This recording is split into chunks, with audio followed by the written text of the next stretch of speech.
Thank you so much for this friendly introduction, and thank you also for this invitation, for the chance to discuss a few thoughts together with you, ventured by Horkheimer and Adorno in their book, The Dialectic of Enlightenment in 1944.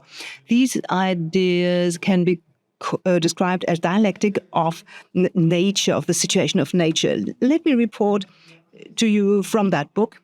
And then I would like to think together with you about how the dialectic of nature can be applied to the present.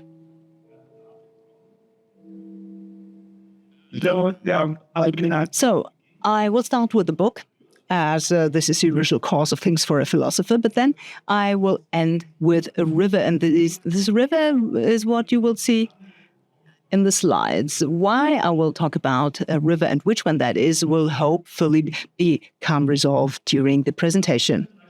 I would like to move ahead in 3 steps. First of all, I would like to check whether this idea of the dialectic of nature can be used in order to diagnose our current ecological crises. In a second step, I not just want to describe a problem, the crisis, but if possible also describe ways out. I think it's high time that we, rather than just describing how it doesn't work, take efforts to submit offers for how we can perform better. And I believe this dialectic of the nature can be regarded as one of the ways out. And here, my focus is not on offering any recommendations for action or talk about the solution to that. I believe what we need is a division of work several ways. And especially we should not hope for simple answers like capitalism, global warming is the fault of capitalism, let's abolish it. Property rights are one key reason of global warming, we should dispense with them. Also growth, let's do away with it. And the anthropocentric belief is also one of the drivers of our ecological crises, so we should switch to an ecocentric belief. So I think the situation is much more intricate. And this is why I would like to give you one example in the third part of the presentation, namely about the rights of nature. The rights of nature itself are not to be presented as a dream, but as a worldwide legal practice, which has already become established. Now, moving on to my first part, concerning ecology crisis. And it's quite astonishing that Horkheimer and Adorno 80 years ago described a problem, even though they had not yet become aware of global warming, resource depletion, worldwide waste problem, and species extinction. Nevertheless, they were very far-sighted in recognizing that the major disasters of the 20th century go back to nature. The reign of nature is the cause of the greatest crisis of society. This is something I want to build my presentation on. Adorno and Horkheimer describe nature as a Janus-faced figure. This is something positive on the one hand, because nature is the basis of the livelihood for mankind, but nature always also seems to be a threat, overpowering, a power of fate, and the survival of man depends on its whims, like disasters, cycles of nature with giving and taking. And this is why survival of man also depends on becoming emancipated from nature. So this is the program of enlightenment. Liberation from the power of nature, the fateful power of nature. So this emancipation from nature is described in 4 ways. In technology, nature is made controllable. In science, it is made plannable and predictable. In economy, it's made exploitable and usable. And what I want to place the focus on is the law, especially property law. And with that law, nature is made available, disposable. The proposition of Horkheimer and Adorno is this emancipation of nature leads to the opposite. The program is to emancipate from nature as fate. And the result, the outcome is basically this fateful return. By gaining power over nature, we today experience an ecological loss of control. So there is, so to say, a turnaround. It's an attempt to liberate oneself from nature, and we come to notice that the nature, especially in terms of global warming, is fighting back in a fateful way.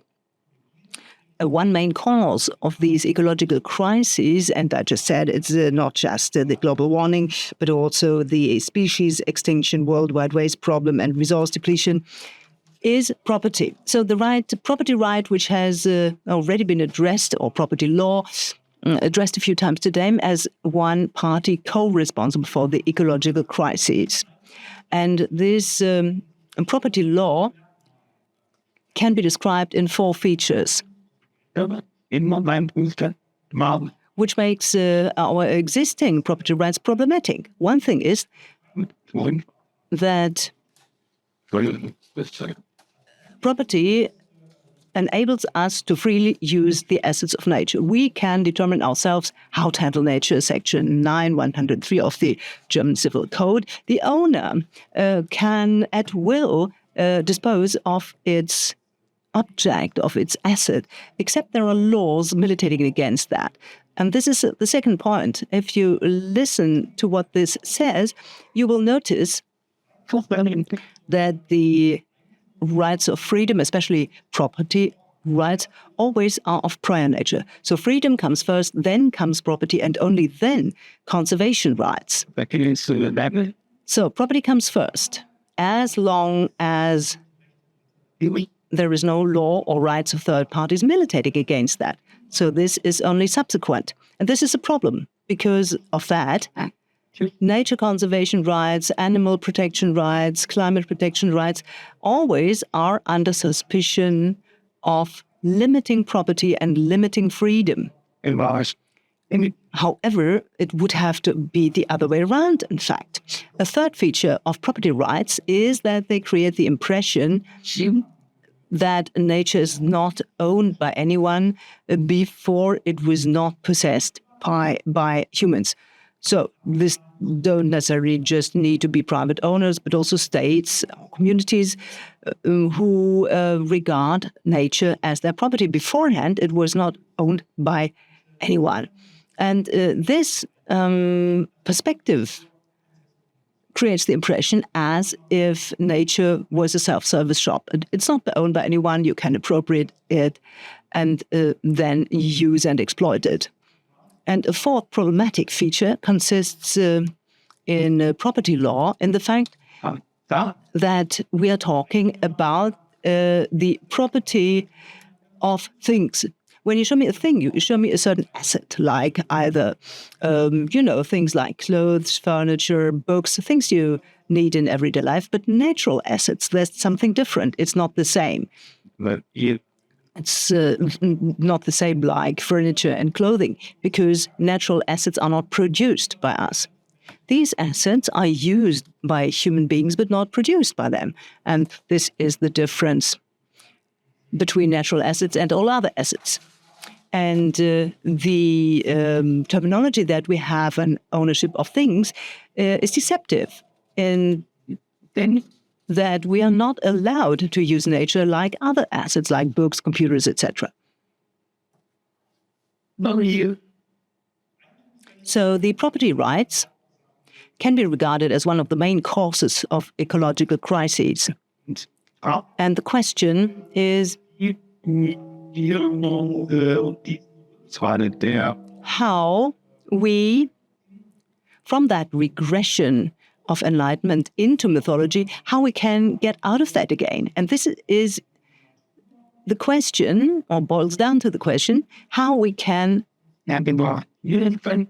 emancipate ourselves from nature without getting ever more deeply into this coercion of nature.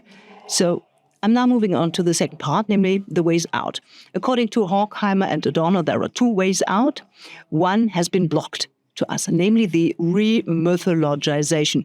We just go back. That is, we go back to the status before Enlightenment. We re-mythologize nature. We re-enchant it. We go back to a romantic relationship to nature. For Horkheimer and Adorno, this is not a route we can embark on. The achievements of Enlightenment are, of course, legal codes, rights to freedom. We cannot just unwind them again. So, in essence, there's just a different way out possible.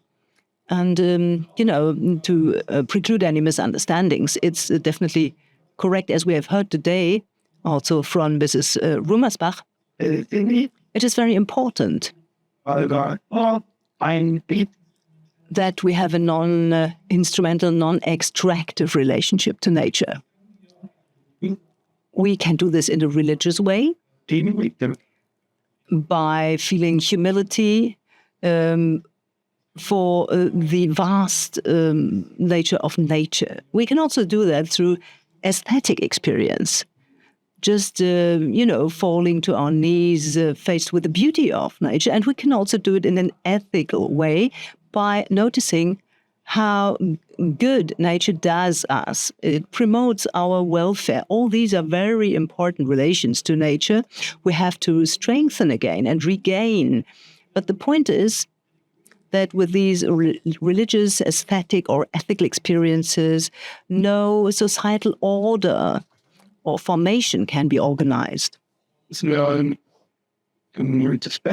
this is why it's not about playing these things out against each other, but there's a difference between understanding and giving reasons. It's true that in an aesthetic way we understand nature, but we cannot use these experiences of moral and philosophical nature to give reasons for nature. We don't give rights to people because we find people nice or because they do us good.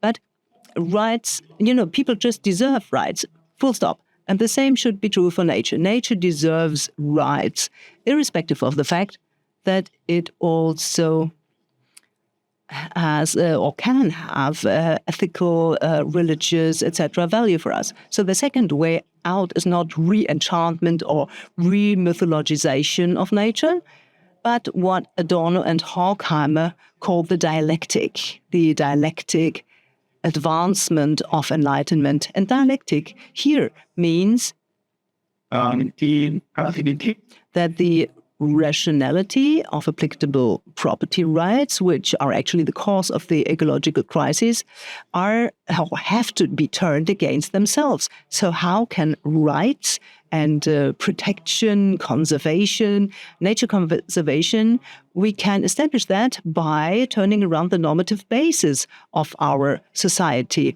and follow up and tie it to enlightenment. I usually compare that to sailing. When you're sailing, the wind always comes from a direction. And first, you think you can only sail into that one direction, only into the one the wind is blowing into. But it's different. You may as well sail against the wind.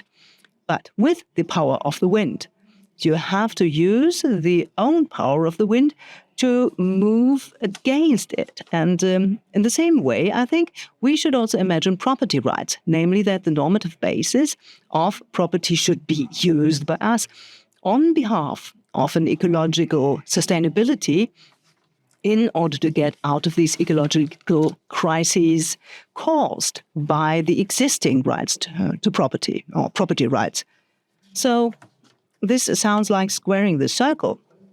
Nature is to be saved from property by property being expanded to include nature, namely by granting property rights to nature. For many, this may sound non-romantic and harsh and maybe like hot air in the best case, but this also takes me to the third aspect, namely the rights of nature. This proposal of giving nature, and that is certain ecosystems, rights, is not an idea, but it's already legal practice in the world. Today, there are 200 cases worldwide where rights of nature are in place and applicable. And these are not just initiatives which are meant to lead to some institutionalization of ecological rights at some point in time. No, these are ecological rights which can be put forward in court to save nature. I just want to illustrate 4 cases as milestones of the ecological movement. On the one hand, this was in 2008 in a municipality in Pennsylvania, Tamacon Barrows. For the first time ever, an ecosystem was awarded own rights. It's not just an idea of the global south, but the first time it was in fact in the US that nature was granted an own right. 2 years later, the rights of nature were even lifted to constitutional rank in Ecuador, Articles 271. So basically, one can go before the Constitutional Court if, for example, you see the rights of a forest menaced by a mining group of companies. And exactly that happened. And this ended with a sentence of the highest court 2 years ago, where a multinational mining group worth billions overnight and without identification had to stop their mining activities in this forest because the group had infringed on the rights of nature there. The rights of nature can be a very sharp sword in order to stop the extraction of natural assets. And companies know this, and also governments know this. And therefore, they don't facilitate work in favor of natural rights. So another case, 2017, the New Zealand Parliament, in this case, had granted rights to a river and its environment. And this is what you see in this slide. The Wanganui River in New Zealand, Wanganui River, it was a long dispute between the Manuis and the Crown. And there was this compromise, namely, when people are not allowed to own that river, but a river is also not outside a property system, then the river was to be given own property rights. That is, the river was to have the same rights like the population living on the shores. They also have property rights, and this is why the river was also to be given such property rights. In New Zealand, this is a very effective means in order to prevent damage done to this river.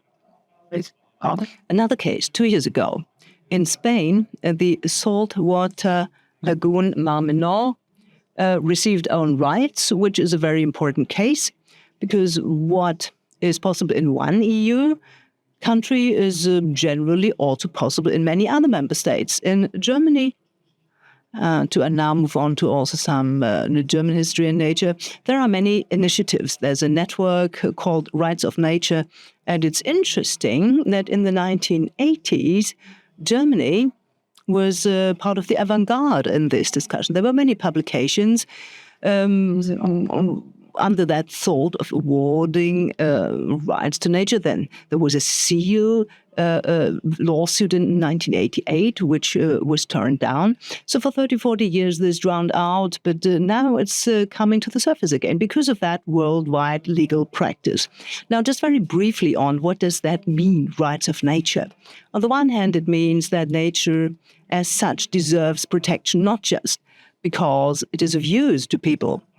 Secondly, it means that nature is not just an object through which rights are exercised, but itself, as an ecosystem, a river is the subject, a vehicle of own rights. And thereby, an ecosystem itself becomes vulnerable. We haven't known that yet. I mean, when you poison a river, you can also poison the fish, but not the river itself. And this is now possible. Also, the rights of nature also leads to duties vis-à-vis nature, namely the duty to use it in a sustainable way. And thirdly, nature and humans are on an equal footing here because they are equal members of a legal community. And this takes me to my conclusion, where I want to mention the argument, which is not footed on mythological ideas of ascendance or derived from gods, but from the applicable property rights of our societies in the global north. All our property rights are founded on the basis of the rule, value creation justifies property. So when you create value, this leads to claims, at least to partial property in the earnings. Employment is often one reason used to justify this. But the second point, nature also adds to value creation, the so-called ecosystem services, like pollination of blooms, photosynthesis, transport of humidity, or cleaning of air. All these are services we use for our survival without our being able to produce them because nature produces them.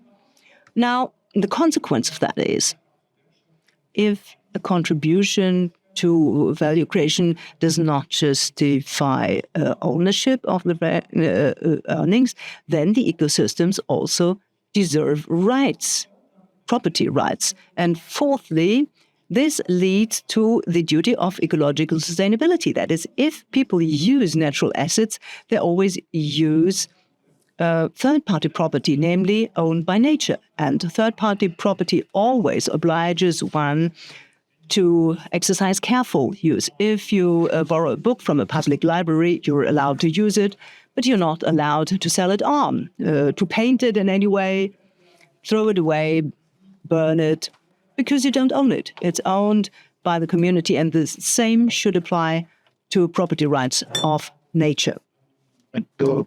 Property of nature obliges man to use nature in a sustainable way. So, property rights are one main cause of ecological crises of the present time, but they can be used in order to get out of these ecological crises. So this was my verbal short summary. There's a long version of this, which you can read, but I'm now looking forward to questions. And thanks a lot for this attention. Thank you.